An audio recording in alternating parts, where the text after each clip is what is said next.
Hello दोस्तों, आपका मेरे चैनल में स्वागत है। दोस्तों, आज की कहानी है सोने की जूती, जो कि मैंने स्वयं ही लिखा है। दोस्तों, कहानी को सुनने से पहले मेरे चैनल को जरूर सब्सक्राइब करें ताकि मेरे हर वीडियोस आप तक पहुंच सके। तो चलिए दोस्तों, कहानी की तरफ बढ़ते हैं। बहुत पुराने समय की बात है। प्रतापगढ़ में एक महाप्रतापी राजा जयचंद्र जी रहा करते थे। वे बहुत ही न्यायप्रिय और प्रजापालक राजा थे तथा उनकी ख्याति भी दूर दूर तक फैली थी। एवं उनकी एक कन्या भी थी जो विवाह योग्य हो गई थी। वह स्वभाव से बड़ी ही चंचलता भरी थी। देखते ही देखते वो अपने यौवन काल में आ चुकी थी। इसलिए अब राजा जयचंद्र बहुत ही चिंतित रहने लगे थे। वे अपनी कन्या का विवाह किसी अच्छे राजघराने में कराना चाहते थे। एक बार उन्होंने अपने पुरोहित से कहकर अपनी कन्या के लिए एक सुंदर वर ढूंढने को कहा, जो सबका विश्वासी हो और अपने से बड़ों का सम्मान करे।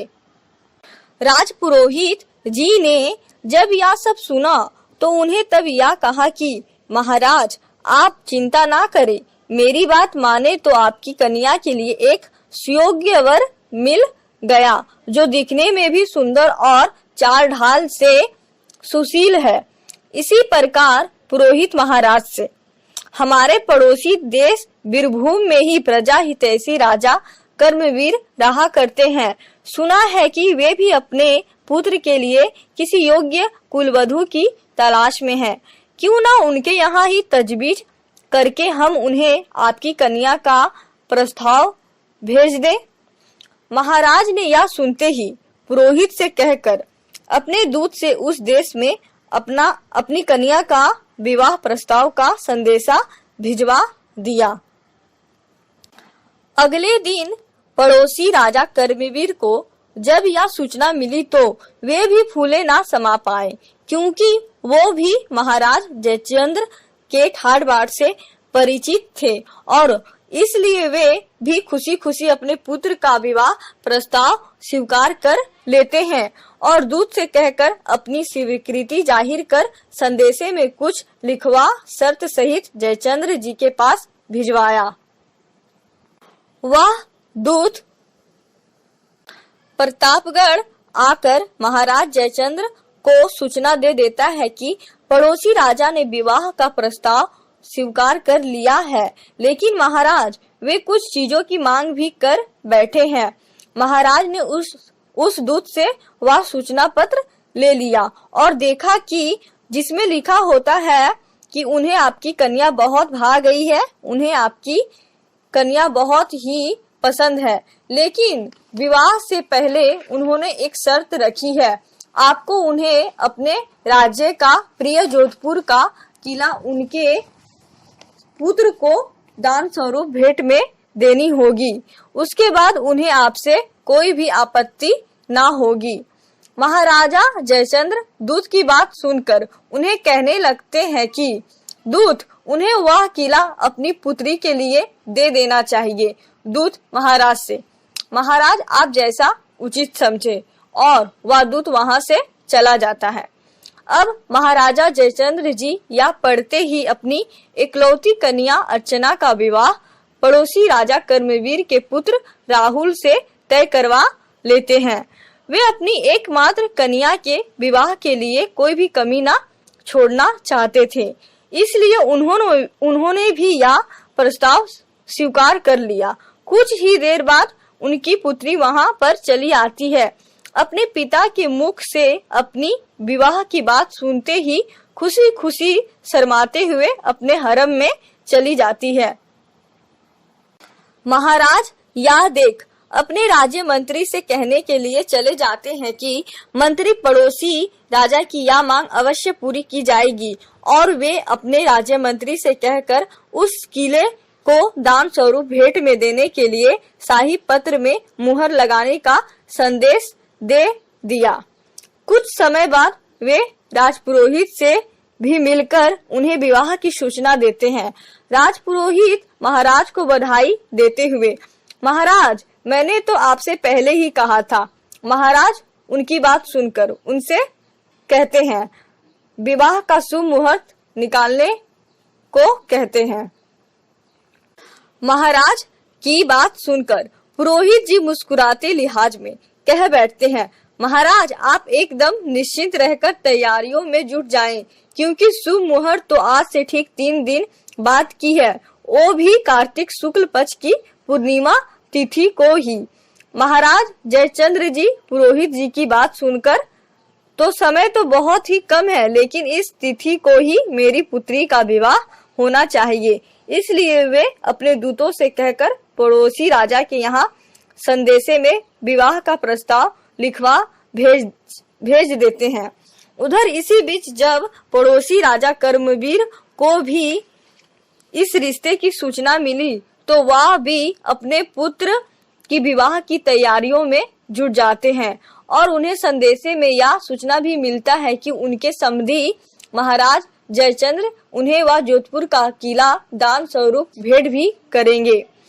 कुछ समय बाद दोनों समधी विवाह के मौके पर मिलते हैं और इधर उनके पुत्र पुत्री का विवाह हो जाता है। राजा जयचंद्र जी अपनी कन्या को विवाह के मौके पर बहुत सारा हीरे मोतियों से जड़े आभूषण भेंट करते हैं और वे उनका प्रिय जोधपुर का किला समधी के पुत्र को दान में भेंट स्वरूप दे देते हैं और अपनी पुत्री को खुशी खुशी विदा कर देते हैं। समय बीतता गया और उनकी कन्या को मायके से आए 6 महीना ही हुआ था और उस पर अवसाद घिरने को आया, क्योंकि 6 महीने के गुजरते ही कर्मवीर राजा ने अपने पुत्र राहुल को यह कहकर कान भरना शुरू कर दिया कि अगर तुम्हें अपने राज्य में राज करना है तो जाकर बहू रानी से कह दो कि वो अपने पिता से कहकर तुम्हारे लिए सोने चांदी से बनी हुए वस्तुएं भेंट करे। वैसे भी उसके पिता ने तुम्हें सिर्फ एक किला ही भेंट किया है और तुम्हें तो जैसे खरीद लिया गया हो। पिताजी की यही सब बातें सुनते ही राहुल बिना सोचे समझे अपनी पत्नी को जाकर कह देता है कि वह अपने पिता से कहकर सोने चांदी और अशरफिया भेंट करने को कहे। लेकिन यह बात सुनते ही उसकी पत्नी अर्चना ने अपने पति राहुल को मना कर दिया, क्योंकि विवाह के मौके पर ही उसके पिताजी ने उसके लिए बहुत सारे आभूषण भेंट किए थे और इसी बात को लेकर आए दिन उन दोनों के बीच झगड़ा होने लगा। राहुल अर्चना को बार बार कहता कि तुम अपने पिताजी से कहकर हमारे लिए जवाहरात और सोने के मोहरों को दान करने को कहो। कुछ ही दिन बीते थे और उन दोनों के बीच यह विवाद चलता रहा। वे दोनों एक दूसरे को नापसंद भी करने लगे। अर्चना इस बात से तंग आ जाती है और कुछ समय बीतने पर अर्चना अपने पिताजी जयचंद्र जी के पास एक पत्र लिखकर भिजवाया, जिसमें उसने लिखा कि पिताजी हमारे ससुर जी ने दहेज में बहुत कम वस्तुएं दान होने से नाराजगी जताई है और अब तो प्रतिदिन राहुल और हमारे बीच इसी बात को लेकर झगड़ा भी हो जाता है। अतः अगर आप हमें खुश देखना चाहते हैं तो हमारे यहाँ सोने चांदी हीरे मोतियों से बनी हुई वस्तुएं ही भेंट स्वरूप दान में भिजवाएं।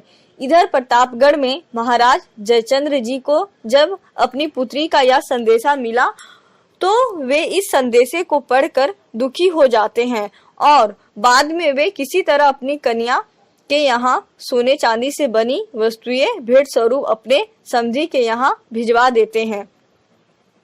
कुछ महीनों तक तो ऐसी ही चलता रहा और महाराज जयचंद्र अपने यहाँ से तरह तरह से सोने चांदी कपड़े अशरफिया और भी कितनी बेकीमती सारी वस्तुएं अपने समधी के यहाँ दान में देते रहे। परंतु कुछ ही दिनों बाद उनके समधी से उन्हें यह सूचना मिली कि उनके यहाँ ऐसी ही मूल्यवान वस्तुएं भेंट करते रहा जाए।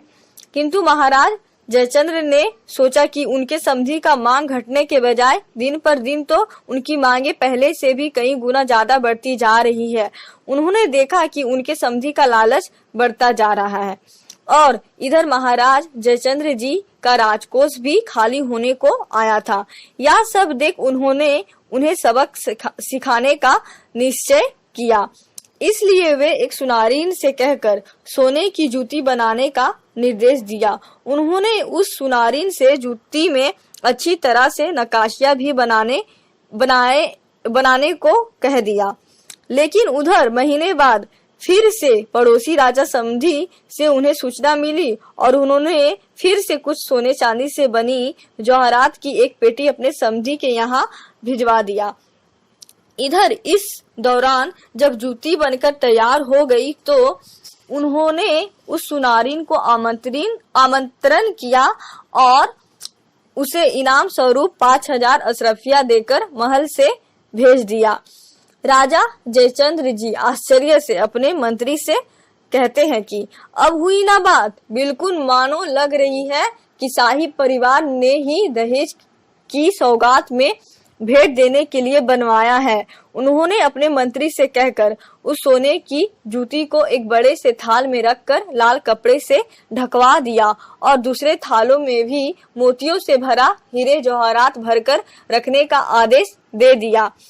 कुछ दिनों के पश्चात जब फिर से पड़ोसी राजा का संदेशा आया जिसमें लिखा होता है कि वे इस बार अपना आधा राज्य का हिस्सा हमें दान में दे दे, नहीं तो इस बार वे अपनी कन्या को लेकर यहाँ से चले जाएं। यह सूचना मिलते ही राजा जयचंद्र जी स्वयं उनके राज्य में जाने का फैसला कर लेते हैं और कुछ ही दिनों बाद वे स्वयं अपने सैनिकों को साथ लेकर समधी के यहाँ पहुँच जाते हैं। दूसरी तरफ उनके कुछ सैनिक भी मोतियों से भरा थाल लेकर राजा कर्मवीर के महल में प्रवेश करते हैं। उन सब को आते देख राजा कर्मवीर ने उन्हें महल के द्वार पर ही रोक लिया और उन लोगों को कहा कि जो भी लाए हो उसे एक एक करके दिखाते जाओ। सैनिकों ने तब मोतियों से भरा सजा हुआ 7 थाल एक एक करके उन्हें दिखा दिया, लेकिन तब भी राजा संतुष्ट नहीं हुआ और सैनिकों का अपमान करने लगा। यह सब देखते ही महल के द्वार पर खड़े महाराज जयचंद्र जी स्वयं ही महल में सोने की जूती वाला थाल लेकर प्रवेश किया और वहां पधार कर ही वे पड़ोसी राजा अपने समधी को वह थाल सौंपते हुए देख लेने को कहा। पर राजा कर्मवीर ने उन्हें देखते ही उनका मजाक बनाना शुरू कर दिया और कहा कि आश्चर्य, हमारे समधी जी स्वयं ही चलकर आ गए हैं तो जरूर अपनी पुत्री को ही लेने के लिए आए होंगे।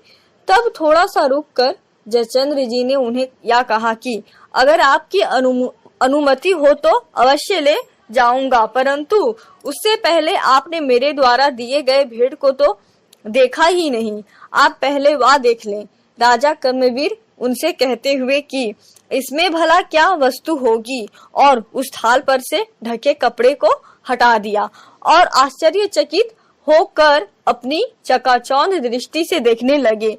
उस सोने की जूती को देखते हुए कहने लगे कि यह तो बहुत ही बेशकीमती उपहार है, वो भी इसमें तो रत्नों से जड़ी की हुई नक्काशियां है और साथ ही में जूती का अगला भाग मूछों की भांति गोलाई लिए हुए नुकीले रूप में उभरी हुई है, मानो ताव देकर खड़ी हो।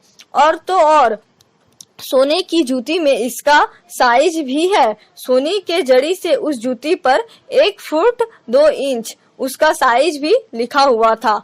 वाह, यह तो बड़ी ही बेशकीमती उपहार बन गई है और इसे देखकर मुझे हैरानी भी हो रही है। लगता है कि आपने बड़े ही शौक से हमें देने के लिए बनवाया है, पर यह भेंट मेरे लिए बहुत ही तुच्छ है, आप कुछ और इंतजाम कीजिए। तब यह सुनते ही महाराज जयचंद्र जी इसके प्रत्युत्तर में उन्हें कहते हैं कि जो भी हो, पर यह जो भी देखता उसकी तो आंखें चमक उठती और इसे वह रख लेता। लेकिन आप मेरे द्वारा लाए गए सभी भेंटें स्वीकार करें। और वह सोने की जूती वाला थाल उन्हें सौंपते हुए कहते हैं कि महाराज क्षमा कीजिएगा, पर मुझे तो आपका घोर अपमान करते हुए भी लज्जा आ रही है। क्या बताऊं, मुझे तो आप पर बहुत ही दया आ रही है। और उन्हें यह भी कहते हैं कि मुझे नहीं पता था कि मेरे इस तुच्छ भेंट से आपको चोट पहुंचेगी, पर मुझसे भूलवश कोई त्रुटि हो गई हो तो माफ कीजिएगा, किंतु मैंने तो अपने पुरोहित जी के कहने पर ही अपनी कन्या का विवाह आपके पुत्र से इसलिए तय करवाया कि आप एक प्रजा हितैषी राजा हैं, और फिर मेरी पुत्री भला एक राजा के यहाँ दुखी कैसे रहेगी। मैंने सोचा कि वह यहाँ हमेशा खुश रहेगी, लेकिन यहाँ तो हाल पहले से भी खराब स्थिति में जान पड़ती है। आखिरकार आपकी आंखों पर भी लालच की मोह की पट्टी जो लग गई है। तभी यह सुन कर्मवीर राजा ने उनसे पूछा कि आप क्या बातें कर रहे हैं, मुझे कुछ समझ नहीं आ रहा है, और जो भी कहना चाहते हैं उसे आप साफ साफ क्यों नहीं कह देते। एक बार फिर महाराज जयचंद्र जी उन्हें समझाते हुए लहजे में कहते हैं, बुरा ना माने, पर मैं तो आपसे बस यही कहना चाहता हूँ कि एक राजा को दूसरे राजा पर आश्रित नहीं होना चाहिए। और फिर मैंने कहीं से सुन रखा था कि कोई भी राजा इतना गरीब नहीं होता है कि वह अपने राजपाट को बढ़ाने के लिए किसी दूसरे राज्य का ही अहित कर बैठे। और फिर आप कब से राजा से रंग होने को आए, आप तो राजा कर्मवीर ठहरे। सोचिए, अगर आपकी प्रजा में आपका नाम खराब होने लग जाए तो फिर आप एक अच्छे राजा ना कहला पाएंगे, और फिर आपके पुत्र को भी इसकी सजा भुगतनी पड़ेगी। इतना कहकर ही राजा जयचंद्र जी वहां से निकलने को आए तो थोड़ी ही देर बाद महाराज कर्मवीर ने उन्हें जाने से रोक लिया, और वे उनसे कहने लगे कि समधी जी, आप अपना यह सोने की जूती लेकर चले जाएं। मुझे अब आपकी बात समझ में आ गई है कि आप मुझे कहना क्या चाहते हैं। तभी फिर से राजा जयचंद्र जी उन्हें कहते हैं, नहीं नहीं, अब मैं यह भेंट नहीं ले जा सकता। आखिर इसे आपके लिए ही मैंने बनवाया है, इसे आप ही अपने पास दान समझ कर रख लें, और इस शोभायमान सोने की जूती को सुशोभित रूप से सजाकर महल में रखवा ले, ताकि अगली बार आप फिर से कोई सूचना हमें ना भेज सके। और पता नहीं, अगर फिर से आपका मन बदलने लग जाए तो मैं क्या करूँगा। मैं समय असमय तो यहाँ ना आ पाऊंगा, इसलिए इस सोने की जूती को आप अपनी ही नजरों के सामने रखवा दें। इतना सुनते ही राजा कर्मवीर कहने लग जाते हैं कि समधी जी, मुझे माफ कीजिए, जो मैंने आपकी पुत्री पर संदेह किया, और मेरी वजह से जो भी आपका अपमान हुआ है, कृपया आप मुझे क्षमा कीजिए। सचमुच आप एक महाप्रतापी राजा हैं। आखिर आपने मुझको समझा ही लिया, नहीं तो मैं भी इसी विचार में पड़ा रहता और लाख कोशिशों के बाद भी स्वयं को माफ ना कर पाता और स्वयं को टटोलता ही रह जाता। आपने तो हम लोगों की आंखें खोल दी, आपने तो हमें सही मार्ग दिखलाया। फिर आपसे तो कहीं कोई गलती भी नहीं हुई है, वो तो मैं ही था जो अपनी आंखों पर पट्टी बांध रखा था और अपने मंत्रियों की बातों में आ गया। अब दोनों ही राजाओं के बीच सब कुछ साफ साफ था। वे दोनों ही